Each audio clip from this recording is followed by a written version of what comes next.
In the name of the Father, and of the Son, and of the Holy Spirit. Amen. Today we see this beautiful picture of Our Lady. So we are going to talk about Our Lady, but in a kind of a variegated way. We're going to go from all angles, a kind of holistic thing. Instead of going around a theological, what is life, we're just going to wander through. We're going to have the next few programs. It's kind of a little tourist trip. So we'll first of all talk about Our Lady, this picture here. For example, this picture, I can tell you what's the origin of this picture. There's a place, Medjugorje, where they say Our Lady appeared. And I've been there 4 times, and you can see the light. I see the love light in your eyes. Look, you can see the love light. That looks like a living. I think that's a marvelous picture. What do you think? I don't know. It's a fantastic picture. Anyway, we're talking about Our Lady, and it's a very kind of choppy kind of thing we're talking about. Anyway, now here you have 12 stars. 12 stars, the number 12 is sums up the Old Testament, because in the Old Testament, God took the Jews out of Egypt and he brought them into the desert, and they kind of got them into shape. How did he do it? Well, he got them all there, and he got them to the foot of Mount Sinai, and he got these 12 tribes, and he said, well, look, I'm going to make you into the chosen race. So he started off with this 12. These people, they'd been slaves in Egypt for a long time, and now he's going to take them out and make them into this chosen race, the old Israel. So the old Israel was 12 tribes. So we have 12 tribes, and this 12, why have we got 12 now? Well, we have 12 tribes symbolized, because Jacob had 12 sons, and then you had, etc. And then you come to the New Testament, and Jesus Christ, he had 12 apostles. He was very clear about this, about what was the whole thing. He was setting up a new Israel. This is the new Israel. The old Israel was from Mesopotamia, it goes to Canaan, and then Canaan becomes Israel. And then very, very clearly we can see, if we're reading through the lines, and also, for example, Jesus Christ, he particularly chose 12 apostles. And then if you look in Luke, I think it's 24 something, he said, just as the Father has given me a kingdom, I give you a kingdom. So in other words, he is setting up. He is setting up a church. This is a new beginning. It's a church. The Catholic Church starts off as a mustard seed. You can say the 12 apostles. From these 12 apostles, gradually you've got all the bishops of the world, and you have the Pope. So the number 12, it symbolizes the Old Testament, the old Israel. These 12 stars also symbolize the 12 apostles. That's all the bishops in the world, including the Pope, because one of the 12 was Peter. And so this is the 12. And what this has got to do with Our Lady? Well, if we look at the Apocalypse, there was a big sign. This is towards the end of the world, the big sign. There's the sign of the woman. Who is the woman? The woman is Our Lady. And round her head are 12 stars. And she's called the Daughter of Zion. And she appears, in other words, Our Lady, you could say, why is she so prominent? Well, one obvious reason is that she is the first Catholic. Our Lady is the first Catholic. And we are always being berated, but all you Catholics are all going about Our Lady. But the whole thing is, the more you go on about Our Lady, the richer our culture is, the richer our spiritual life is, the richer our lives is, because Our Lady is the Mother of God.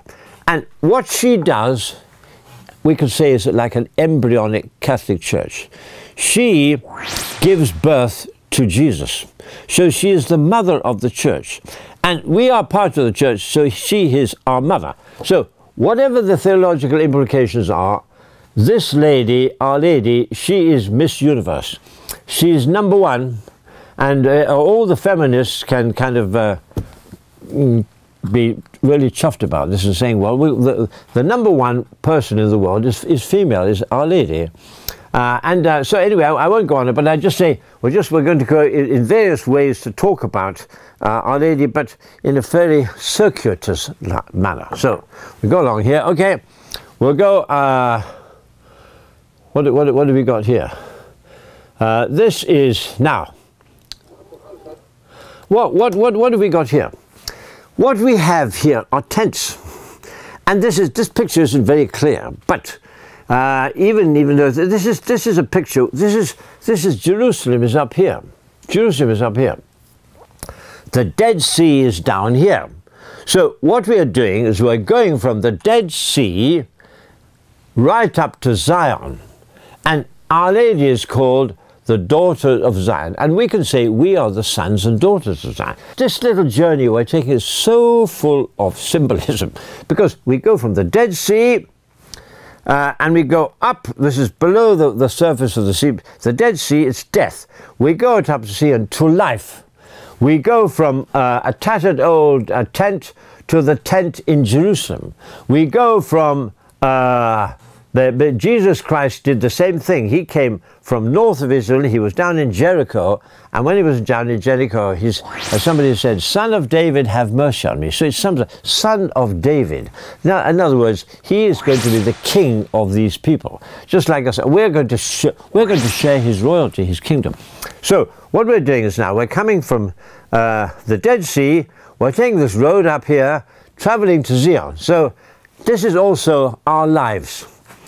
We are living in these decrepit old tents. This is this. Maybe our houses are beautiful, but this is pretty decrepit.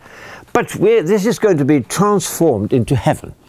So every tent, this is a Bedouin tent, but every tent, that means my tent this is my tent, will be transformed into heaven.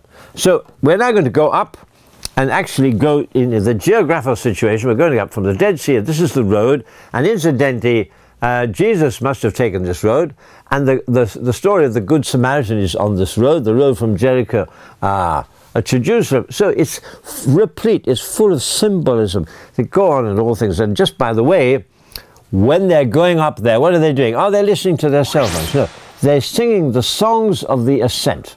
Every year the Jews used to go up here singing psalms going to Jerusalem, let's do the same. Okay, now we're now going to Jerusalem. You see, we're coming up from the Dead Sea, coming up through the Judean wilderness into Zion. Okay, into Jerusalem. Here we go. You see, look.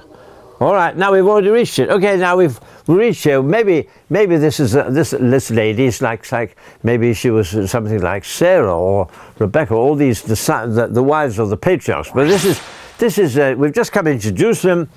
And the modern Jerusalem, well, it's the old city of Jerusalem. We're next to the Jaffa Gate, which is on the east side of Jerusalem. And just below, next to it, we have what is known as David's Citadel. You see here, look.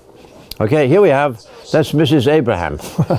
Okay, now what we see here is this fort. Now, this is called David's Citadel.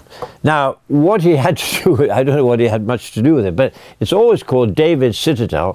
And for example, when Herod, when the three magi, or whatever they were, they came to visit Herod, he was probably living here. Pilate was also probably living here. And David was probably he probably has to build a fort here anyway, but it's called David's City, and inside this fort there is a museum. But I went into the museum and I took pictures of everything inside the museum, but I can't use them because of copyright reasons. But just out of interest, the Jewish people, they are so convinced that this Jesus didn't exist or didn't function. Inside this place, there's a museum which is the whole of the Jewish history is laid out. The Romans, the Arabs, and the Babylon captivity, everything, the Jewish history is laid out. And you know, the strange thing is, what is lacking? Jesus. Jesus, the word Jesus Christianity doesn't exist in, well, actually I think but Jesus didn't exist because the Jews have got this idea that he wasn't very important. So in the history of the Jews, there's no Jesus, okay? And we can see that in this museum. Now you see, now this is David's Fort. It's now a museum and a place for the tourists, you know. So it's a very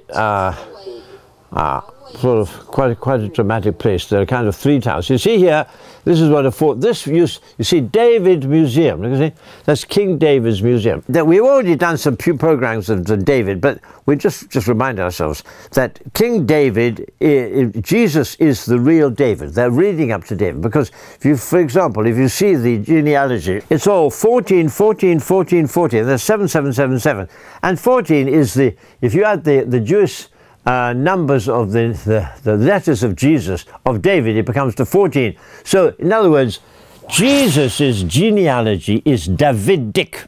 So, Jesus is the real David. So, probably if we examine the history of the world and the history of the world, the most important person in the old leading up to Jesus is David, because he sums up so much. He's the son of David.